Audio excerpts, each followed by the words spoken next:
Today I have for you two of the fastest and easiest AFK weapon XP glitches in MW2 right now, so stay tuned if you want to know how to level up your weapons really fast in the game. If you find this useful, be sure to leave a like so that other people can find the video too, and be sure to subscribe for more useful MW2 guides. So from this method I almost maxed out the weapon, so I went from level 1 on my RPG, never used it before, to over level 11 by the end of the game with almost zero effort. So let's discuss how to do it. So I've got two main AFK methods to talk about in the game today. First of all, we've got the low profile co-op mission, and for this you want to obviously load up the mission. It will put you with another player, and this is annoying because sometimes you need to be by yourself to do these methods properly. Not always, but sometimes, and so it's easier sometimes to get the other player to leave. There's several ways you can do this. Obviously you can just ask the player to leave, you can start the mission and then die, hopefully they will die quick too, and then you can click retry and then they leave and you have the lobby to yourself. Or you can join with a friend and keep them in your lobby, or you can alternatively ask your friend to leave. That's helpful too, but I find the easiest way is you can annoy the player until they leave. So for example, keep clicking the restart mission button in the options menu until they decide to leave. You can even just start this AFK method and they should leave before too long anyway, because they can't start the mission without you. It's not as simple as that, so don't click off just yet. We'll talk about how to actually do the strategy so you actually get weapon XP from it, but yeah, that's probably one of the easiest ways to do it. Either that or just annoy them until they leave. And also many people are using this co-op method to level up weapons, so there's a good chance you actually might come across someone who wants to do it too. So if that's the case, obviously this is not a problem, just stick with them. Anyway, once either your teammates left or you've established that they're staying, select the weapon you want from the right hand side of the plane. There's like some crates, go and pick up some weapons. There's about 5 to 10 to choose from. There's not a ton of options for this map, but there will be for other maps that we'll talk about. But this is a very easy method. You don't have to do any setup really. So then once you pick the weapon you want to level up, you can go AFK in a corner on the plane and let the weapon XP just rack up slowly. So go AFK for a bit, do whatever you need to, chores, listen to music, watch TV, whatever it is, just go and do it. And then the longer you stay AFK, the more weapon XP you get. So you ideally need to stay longer than 1 hour to get a decent amount of weapon XP. Under an hour it normally is quite limited, and then suddenly once you reach about an hour and over, the rate just goes up and up. So you definitely want to try and stay over an hour if you can. For a benchmark, I stayed for around 30 minutes in this level, and I got around 6 levels in 30 minutes, which is not great, it's not awful, but that's because it was under an hour. If it's over an hour, you can obviously get a lot more than that, easily sort of 10 to 15 levels. So just stay in the match as long as you can. Then you don't want to just leave the match, otherwise it won't count. So what you want to do when you're actually finally finished, and ideally it's been over an hour, go over to the back of the plane and hold square or X to start the mission and deploy, parachute down to an objective, get a few kills with your weapon you're trying to level up, let the enemies kill you, and then you'll fail, and then click leave when given the option. So that's the first method, very simple, almost no setup, and you can get a lot of weapon XP passively really quickly. The second method is similar but on a different mission, so we'll talk about that now, and then finally we'll talk about some tips and common questions I get around how to actually do this, why sometimes it doesn't count, that kind of thing, and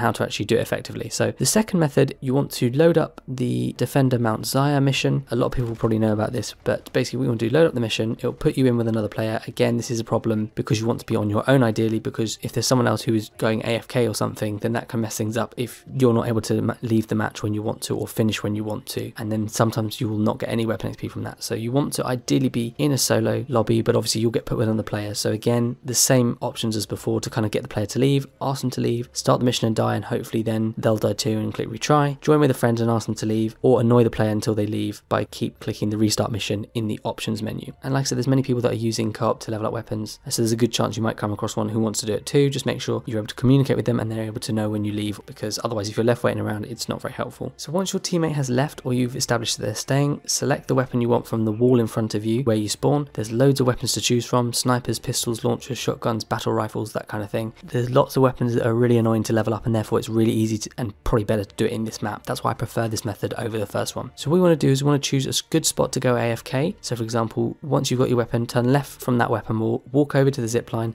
up to the roof, walk round to the catwalk and go prone. At this point, once you've gone prone, the AI teammates will request your help. They'll keep saying they need your help and you need to go forward with the objective, but just ignore it. In this gameplay you're seeing, I went prone and I went AFK about 12:01. I waited for just over an hour and a half. You ideally want it again to be over an hour, as this boosts your XP earnings, so try not to do it for under an hour, otherwise you don't get much back from it, or as much back from it. And then when you're ready, when it's been ideally over an hour, make your way over to the objective and get a few kills with the weapon. If you don't do this, you do risk not actually earning the XP, and I've found this sometimes. So do try and get a few kills. You can't just leave the match or it won't count. So get a few kills at the objective and then let them kill you and you die. Once it says the game is ended or you failed, then you can click leave the game and you'll have earned all that XP. And like I say, from doing this method, I went from level 1 to level 11 very easily in about an hour and a half of being AFK, and that would be more had I used double weapon XP tokens or anything like that. So it's definitely a very easy method to get lots of weapon levels and level up the really annoying weapons you don't want. But when I did a similar video just on this method previously, I got a lot of comments asking some questions, so I thought we'd quickly go through it. So the first thing is a lot of people saying that it earns them 0 XP, or that they see they earn 0 XP for that weapon. Basically what you want to do is if you go over to your class and actually select the weapon, you should see that it's gone up X number of levels, depending on how long you actually AFK in the game for, but you should see it go up. Some people report being kicked out of the game. I've never had a problem with this at all, and I'm not touching my controller or anything. I just leave it there, I go AFK for a while and I come back. You shouldn't get kicked at all, but if you are, maybe it's something to do with the setup of your game system. So just check, for example, is your console set on any settings that will put it into rest mode quickly? Is your controller charged or is it dying? Sometimes if it dies, that can trigger the game to kick you out, that kind of thing. Is your internet connection stable? That kind of thing. As long as all those things are met, there shouldn't be a problem with you getting kicked. But if you're still finding you get kicked, there is a solution, and that's put something like an elastic band around the joystick of the controller to keep you moving, and that will count as you not being inactive, and therefore you'll be able to stay AFK in the game. Obviously this is a glitch and it shouldn't happen like this, so I'm sure they're aware that a lot of people will be exploiting this, and so it probably will be patched at some point soon, but just make the most of it while it's around. And for now, I've tested this very recently and it was still working, so give it a go, it should be absolutely fine. So those are two very good easy AFK methods for getting lots of weapon XP to level up your weapons really fast in Modern Warfare 2, because I know it's really difficult to level up your guns. If you found these tips helpful, please do leave a like on the video so that other people can find the video too. Be sure to check out my other guides, like there's other methods I've got for leveling up weapons fast. Feel free to check out those videos. Feel free to check out my Modern Warfare 2 camo guides playlist, all the challenges and gold, platinum, polyatomic and Orion camo guides. And if you like what you see, feel free to hit the subscribe button and click the bell icon next to it to turn on post notifications so you don't miss out on any of my future Modern Warfare 2 or Warzone videos. I'll be posting tons of useful guides that you guys aren't going to want to miss out on. But thank you so much for watching, hope you found it useful, and I'll see you guys all in the next one.